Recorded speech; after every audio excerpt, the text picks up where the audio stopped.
I first made my millions of dollars. The first time I ever became a millionaire was with webcam studio. Oh, really? I didn't know that. Yeah, this is how I first ever made money. I mean, I was a kickboxing world champion, but kickboxing's not boxing, right? Yeah. So I'd make like $100,000 a fight. You fight 2 or 3 times a year. You pay 20% to your manager. You pay taxes, but you're not rich. So you get like 30 to 40% of the money. Yeah, and I didn't consider myself rich. Like 30, 40 grand chunks, but twice a year, maybe 3 times a year. Living in London, London rents, you need a car.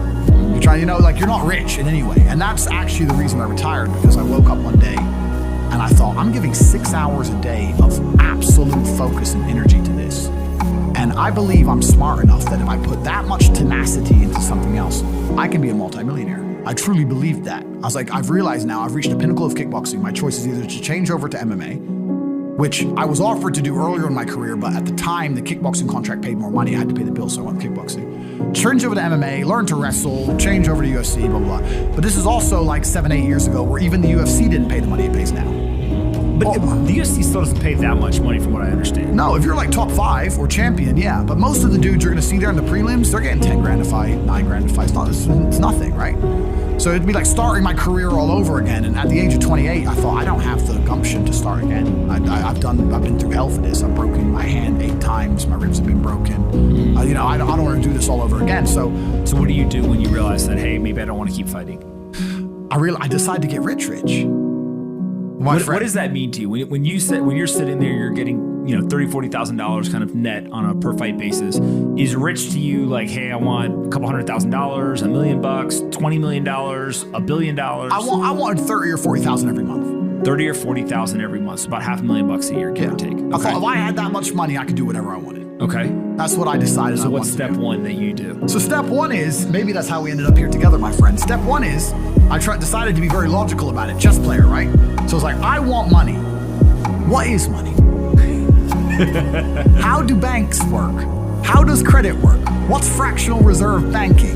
All these things we now know to be the biggest cons of the century, right?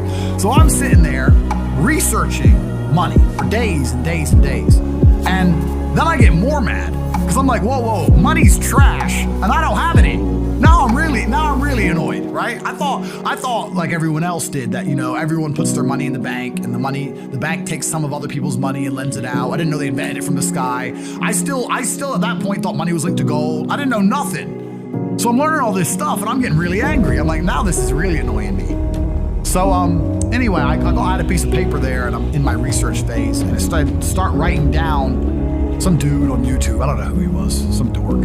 He was a pro gold guy. This is before. Bitcoin was probably around then, but like early. He was a pro gold guy saying buy gold, buy gold, buy gold. And he was saying that the difference between an asset, a liability, et cetera, et cetera. So I started trying to write down what I had. I was like, I have an apartment, I have a BMW. I'm in good shape, but I already use that for fighting. What can I do? I can play chess. I'm just writing down the things I have and what I'm good at. And then I kind of realized, I was like, I've got like 8 girlfriends. because I was traveling the world, and if you win, you get a ring girl. It's kind of like she's banging the winner, right? You win a world title, you get to choose the ring girl you want. It's pretty easy, right? So I had a girlfriend in Slovakia, I had a girlfriend in France, I had a girlfriend in England, all these girlfriends. Do they know about each other? No.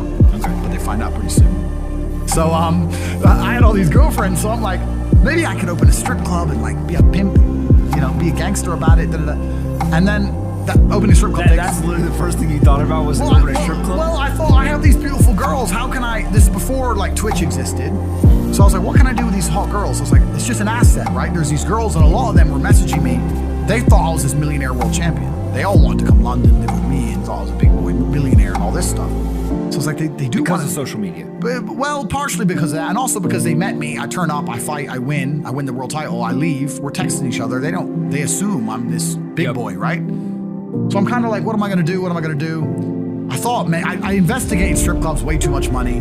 But this asset class of beautiful women was kind of on my mind for a few days. And then by absolute coincidence, I stumbled upon somewhere on the internet.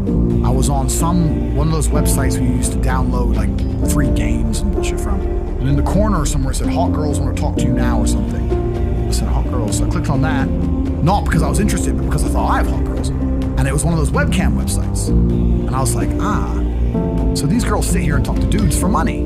So I'm gonna get my girls to And they're naked, they're just talking. How does it work? It's 50-50. I mean, it depends on the girl, depends what she wants to do. But the majority of the job is not based around being naked. The majority of the job is based around being entertaining and being easy to talk to. And the guys who are talking to you need to find you, that you need to remember their name, remember their dog's name. You have to be smart. You can't just be a girl and be a bimbo and be naked and make money. You have to be really smart, charming, interesting, happy all the time, positive. And I thought, I'm going to try this. So I messaged all 5 of my girlfriends, told them I had a job for them, explained to them what I was going to do. I was going to launch this company.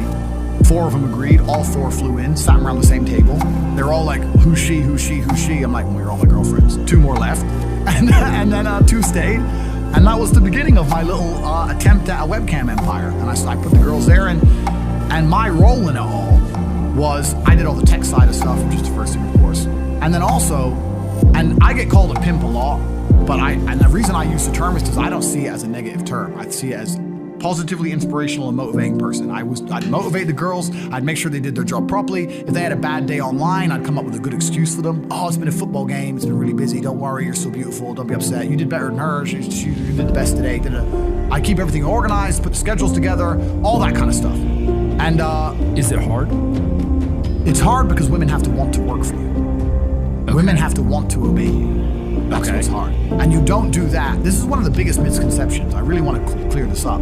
People in the movies and stuff, pimps are like aggressive, mean men. Complete opposite. Pimps are more like James Bond. James Bond's a pimp. He sleeps with a girl to get information. He doesn't care about her. He is absolutely and utterly a pimp. He doesn't hit her. He makes her love him. She does what he wants. He uses sex as a weapon to reward her, and then he disappears. That James Bond is absolutely and utterly a pimp. So I say pimp because everyone calls me a pimp online, tries to go, haha, you're a pimp, they're gonna get offended. It's like, no, beautiful women wanted to work for me, and they wanted to work for me because I displayed supreme competence. And they knew if they worked for me, they'd make a lot of money. So whenever I was out, I'd meet a waitress and say, look, you're working 10 hours a day for pennies, you can work 10 hours a day for me, make 10 grand a month, 20 grand a month.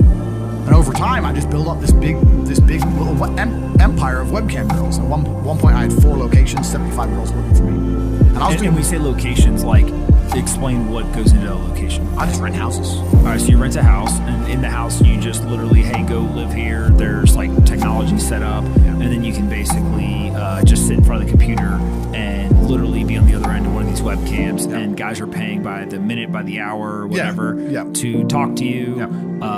It's their choice whether they are doing it fully clothed, just talking, getting naked, whatever, and then you're taking some cut of it. Yeah, basically. So I had girls who would live in the house. And that was pretty impressive. I just broke down the webcam business. Thanks, you done it, man. You nailed it. No background information. Yeah, you nailed it. You nailed it. You nailed it. So the girls who lived in the house would have a set amount of hours they want to do, and then we'd have rooms that they could book in and do X amount of hours. A girl could come and do 1 a week or whatever. We'd have rooms they could share. And then, very much exactly like you said. They'd go online, they'd do their hours, they'd have their regular customers, they'd get their money. And then I'd take around half of the money, around 50%. You take 50%? Around 50%. Okay, is that high or low compared to the rest of the industry? I'll tell you why it's very low. It's low because every time a girl would quit and try and do it by herself, she'd make a fraction of the money overall. Because she hasn't got the instruction, she hasn't got the motivation, she's just lazy with it, right? And women have a very different mentality to money than men. If you show a woman how to make $1,000 in an hour, she'll think, I only have to work an hour a week. Whereas if you show a man how to make $1,000 in an hour, he thinks, I can make $18,000 a day. That's the difference between us. So if I had a girl working for me making $20,000, she got 10, I got 10. If she quit, she'd make 3 for herself, if that.